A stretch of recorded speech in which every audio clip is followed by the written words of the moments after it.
اگلا سوال ہے اور آخری سوال بھی ہے۔ میں 14 سال سے امریکہ میں مقیم ہوں، جہاں پر ہمارے بڑے بڑے مذہبی مسلمان لوگ بھی حرام گوشت کا کاروبار کرتے ہیں اور یہ دلیل دیتے ہیں کہ یہ دارالسلام نہیں بلکہ دارالکفر ہے، لہٰذا یہاں یہ کچھ جائز شمار ہوگا۔ ہماری نسلیں اس حرام کی نحوست سے برباد ہو رہی ہیں، لیکن پھر بھی مسلمانوں کو شرم نہیں استغفر آتی۔ اللہ۔ ہم مسلمانوں کا سکون چھن چکا ہے لیکن ہم توبہ نہیں کرتے۔ یہاں امریکہ میں مسلمانوں کی ایک اچھی خاصی تعداد علی بھائی کو فالو کرتی ہے، پلیز ان سے کہیں کہ ان مسلمانوں کو سمجھائیں۔ شکریہ، مع السلام۔ وعلیکم السلام ورحمۃ اللہ وبرکاتہ۔ یہ حقیقت بات ہے کہ جی یہ مجھے پہلے اندازہ نہیں تھا اس چیز کا، یہ تو سوال تو آج آیا ہے۔ پچھلے 1 سال میں 2-3 بندے مجھے ایسے ملے ہیں امریکن نیشنل، ان میں میرے قریبی ریلیٹیوز بھی ہیں۔ انہوں نے مجھے جب یہ بات بتائی میں حیران ہو گیا کہ کوئی مسلمان بھی عقیدہ رکھ سکتا ہے کہ خنزیر کھانا تو حرام ہے لیکن اس کا گوشت بیچنا جائز ہے، اور خنزیر کے گوشت کا کاروبار داڑھیوں والے، پگڑیوں والے، نمازیں پڑھنے والے، محرابوں والے کرتے ہیں امریکہ کے اندر، یورپ کے اندر۔ تو اس سوال کے بعد دوبارہ مجھے یعنی یہ چیز کلک کی کہ یہ بات واقعی ٹھیک ہے، ایسا ہو رہا ہے۔ جس طرح ہمارے کے پی میں کئی لوگ ہیں کہ جو نماز بھی پڑھتے ہیں، داڑھیاں بھی ہیں، اور سمگلنگ کا کام بھی کرتے ہیں اور ہیروئن کا کام بھی کرتے ہیں۔ وہ کہتے ہیں وہ ہمارا کاروبار ہے، اور اگر ان سے آپ دلیل مانگیں وہ کہتے ہیں دیکھیں جی گدھا کھانا حرام ہے، گدھا بیچنا تو حرام نہیں ہے۔ اور کس چیز کو کس سے لگا رہے ہوتے ہیں؟ ویسے ہی کہتے ہیں ہم مقلد ہیں امام حنیفہ کے، ادھر خود امام حنیفہ بنے ہوئے ہیں، سارے حنفی ہیں نا، خود قیاس کر کے خود اجتہاد کر رہے ہیں۔ 2 الگ چیزوں کو آپ کمپیئر کر رہے ہیں۔ گدھے تو میرے بھائی سامان اٹھانے کے لیے، ایک جگہ سے دوسری جگہ لے جانے کے لیے گدھے اور خچر یہ سارے استعمال ہوتے تھے، اور قرآن میں اس کا ذکر بھی موجود ہے سورۃ النحل کے اندر۔ اس لیے اس کے کاروبار کو حلال کیا گیا، گوشت نہیں اس کا حلال کیا گیا۔ لیکن آپ ہیروئن کو اس سے کمپیئر کر رہے ہیں۔ بخاری مسلم میں درجنوں احادیث ہیں جو نشہ آور چیزوں کے کاروبار کو حرام قرار دیتی ہیں، ان کو اس کے ساتھ کمپیئر کر رہے ہیں۔ اب یہ آ جائے حرام گوشت کے بارے میں۔ دیکھیں صحیح مسلم میں حدیث ہے، نبی علیہ السلام نے فرمایا اللہ تعالیٰ پاک ہے اور صرف پاک مال کو قبول کرتا ہے، ناپاک کو نہیں۔ پھر نبی علیہ السلام نے قرآن کی آیت تلاوت کی، یا ایھا الرسل کلوا من الطیبات واعملوا صالحا، اے رسولوں کی جماعت حلال چیز کھایا کرو۔ رسولوں کو حکم ہو رہا ہے، ان کو بھی حکم ہے، اور نیک اعمال کیا کرو۔ پھر نبی صلی اللہ علیہ وآلہ وسلم نے فرمایا، اسی حدیث میں آگے آتا ہے کہ ایک شخص بڑی پراندہ حالت میں آتا ہے، اس کے جسم گرد آلود ہے، بال بکھرے ہوئے ہیں، یعنی ایسی حالت ہے کہ ہر عام بندے کو بھی اس پہ ترس آ جائے۔ پھر وہ بلند آواز سے کہتا ہے یا رب یا رب یا رب، اور اللہ سے دعا مانگتا ہے۔ لیکن اللہ ایسے شخص کی دعا کیوں قبول کرے جس کا کھانا حرام سے ہے، جس کا پینا حرام سے ہے، جس کا لباس حرام سے ہے؟ اللہ تعالیٰ ایسے کی دعا کیوں کر قبول کرے گا؟ کیونکہ وہ اس حال میں دعا کر رہا تھا۔ بخاری میں حدیث ہے کہ ایک زمانہ آئے گا لوگ اس بات کی پرواہ کرنا ہی چھوڑ دیں گے کہ ان کا رزق حلال سے آ رہا ہے یا حرام سے۔ منڈ کے رکھو جو کچھ ہے، آم دو، مال آنا چاہیے۔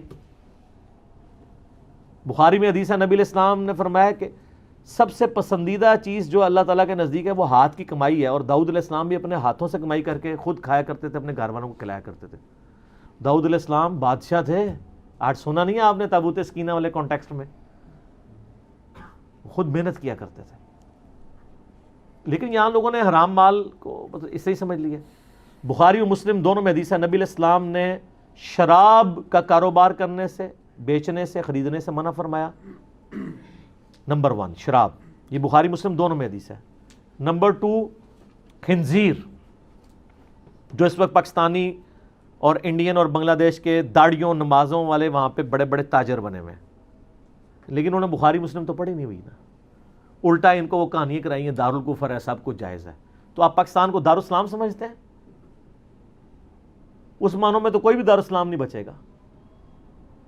اور یہ اگر کافروں کو پتہ چل گیا کہ ہم سے سود کھانے کو، سارے حرام کاموں کو ہمارے ملک میں جائز سمجھتے ہیں، وہ کہیں گے یہ کون سا دین ہے جو پاکستان جا کے ڈیفرنٹ ہو جاتا ہے اور ہمارے ملکوں میں ڈیفرنٹ، یہ تو 2 نمبری کی علامت ہے۔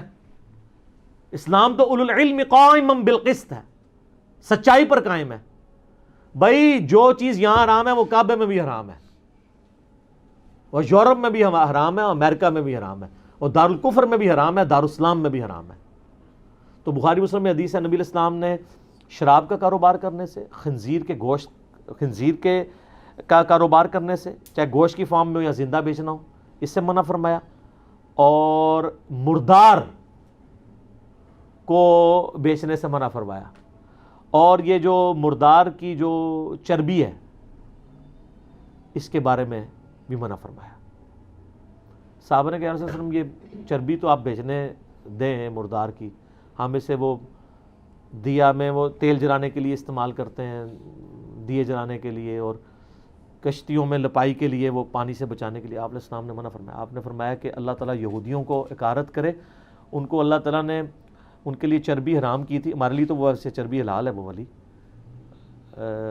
لیکن جانوروں کی، حلال جانوروں کی چربی بھی ان کے لیے حرام کی گئی تھی، سورۃ الانعام میں آتا ہے۔ تو انہوں نے اس کو علیحدہ کر کے تو پگھلا کے بیچنا شروع کر دیا، یعنی اس طریقے سے کتا حلال کر لیا۔ تو یہ کاروبار تو حرام ہے۔ خنزیر کا گوشت بھی بیچنا حرام ہے، خنزیر زندہ بیچنا بھی حرام ہے۔ اس طریقے سے بخاری مسلم کی حدیث ہے کہ خون کی قیمت لینے سے نبی علیہ السلام نے منع فرمایا ہے۔ خون آپ بلڈ ڈونیشن کر سکتے ہیں لیکن خون بیچ نہیں سکتے۔ گردہ آپ ڈونیٹ کر سکتے ہیں، گردہ بیچ نہیں سکتے۔ یہ پھر کاروبار بن جائے گا نا، لوگ یہاں پہ گردے بیچ کے آئی فون خرید رہے ہوتے ہیں۔ تو یہ جو لوگ کاروبار کر رہے ہیں، ہمیں تو نسلیں خراب ہونے کی فکر ہے نا، ان نسلوں کی جو آخرت خراب ہو رہی ہے نا سر، وہ اصل فکر ہے کرنے والی، وہ زیادہ ڈینجرس معاملہ ہے۔ دنیا کا عذاب تو انسان سہ لے گا، آخرت کا عذاب کیسے سہے گا؟ وہاں اللہ تعالیٰ سے بھاگ کے کوئی شخص کہاں جا سکتا ہے؟ اور رزق حلال والا معاملہ بہت سینسٹیو ہے۔ صحیح مسلم میں حدیث ہے، نبی علیہ السلام ایک اناج کے ڈھیر کے پاس سے گزرے، اس میں ہاتھ داخل کیا تو گیلا نکلا۔ آپ نے فرمایا یہ کیا ہے؟ کہ یا رسول اللہ رات کو بارش ہوئی تھی تو آپ فرمایا گیلا اناج اوپر تجھے کرنا چاہیے تھا تاکہ لوگوں کو پتہ چلتا ہے اس کا عیب۔ پھر آپ نے فرمایا جس نے ملاوٹ کی وہ ہم میں سے نہیں۔ یہ اس موقع پہ آپ نے فرمایا تھا۔ یہاں یہ حدیثیں دودھ والوں کی دکانوں کے باہر لکھی ہوئی ہیں، اور ماشاءاللہ اتنے سیانے ہیں کہ وہ تازہ دودھ آتا ہے تو اتنا ہی انہوں نے گرم پانی اتنا ہی ٹیمپریچر کا رکھا ہوتا ہے پہلے ہی، تاکہ کسی کو شک نہ پڑے۔ اور ہم لوگ بھی وہ گرم گرم دودھ لے کے کہتے ہیں تازہ ہے، لگتا ہے جی تازہ ہی گرم پانی سے نکل کے آیا، تازہ ہے تو آرڈینل کم پایا ہے۔ ویسے ہمارا بھی قصور ہے، خالص دودھ 110-20 روپے کلو سے کم مل نہیں سکتا۔ آپ اپنی بھینس بھی پال کے دیکھ لیں تو 80 روپے 70 روپے اگر آپ کہیں گے خالص دودھ ملے تو پھر آپ کو اس طرح کا دودھ ملے گا۔ اور وہ بیچنے والے بھی خالص کہنے کی بجائے صرف یہ کہہ دینا کہ یہ خالص نہیں ہے، اس میں پانی مکس ہے، تو بیچیں، پھر بھی لوگوں نے لینا ہے۔ خالص کہتے ہیں تو لوگ دل میں گالیاں نکال کے لے رہے ہوتے ہیں، اس کی بجائے آپ کہہ دیں کہ 120 والا خالص ہے، 80 والا ملاوٹ والا ہے، جس نے 80 والا لینا ہے 80 والا لے لے، جس نے 120 والا لینا ہے 120، لوگ لیں گے۔ خالص دودھ تو لوگ گھروں سے آ کے لے جاتے ہیں۔ یہ اللہ نے ایک اس کے اندر آج بھی خالص مال کے اندر اتنی برکت رکھی ہوئی ہے، تو اس لیے ملاوٹ سے، رزق حرام سے بچنا چاہیے۔ تو میں امریکہ میں رہنے والے لوگ، دنیا میں کہیں بھی رہنے والے لوگ ہیں، اور اب وہاں پہ کئی ایک بڑے بڑے جنرل سٹورز مسلمانوں نے کھولے ہوئے ہیں، وہاں پہ شراب بھی وہ بیچ رہے ہیں، خنزیر کا گوشت بھی بیچ رہے ہیں، اور وہ کہتے ہیں نہیں ہم کافروں کو بیچ رہے ہیں۔ سر ان چیزوں کا کاروبار کرنا ہی حرام ہے، آپ نہیں بیچ سکتے۔ جو چیزیں شریعت نے حرام کی ہیں ان کا کاروبار کرنا حرام ہے، اور یہ کوئی راکٹ سائنس نہیں ہے۔ اچھا وہ کہتے ہیں نہیں ہم کافروں کو بیچتے ہیں، مسلمانوں کو نہیں۔ اسلام زنا بالرضا کی بھی مذمت کرتا ہے اور زنا بالجبر کی بھی کرتا ہے، زنا کے ہی خلاف ہے۔ سود بالرضا کو بھی اور سود بالجبر کو بھی حرام سمجھتا ہے، سودی سسٹم کے خلاف ہے۔ اس لیے اللہ سے ڈریں اور اپنی آخرت کی فکر کریں۔ میں اتنے کہہ سکتا ہوں، باقی انشاءاللہ تعالی اگلی دفعہ ڈسکشن ہوگی۔ اللہ تعالیٰ سے دعا ہے جو حق بات میں نے کہی اللہ تعالیٰ ہمارے دلوں میں راسخ فرمائے۔ اگر جذبات میں میرے منہ سے کوئی غلط بات نکل گئی اللہ تعالیٰ ہمارے دلوں سے معاف کر دے، ہمیں کتاب و سنت کی تعلیمات پر عمل کر کے دوسرے بھائیوں تک پہنچانے کی توفیق عطا فرمائے۔ سبحانک اللہم و بحمدک، اشہد ان لا الہ الا انت، استغفرک و اتوب الیک، وما علینا الا البلاغ المبین۔ جزاکم اللہ خیرا و احسن الجزاء۔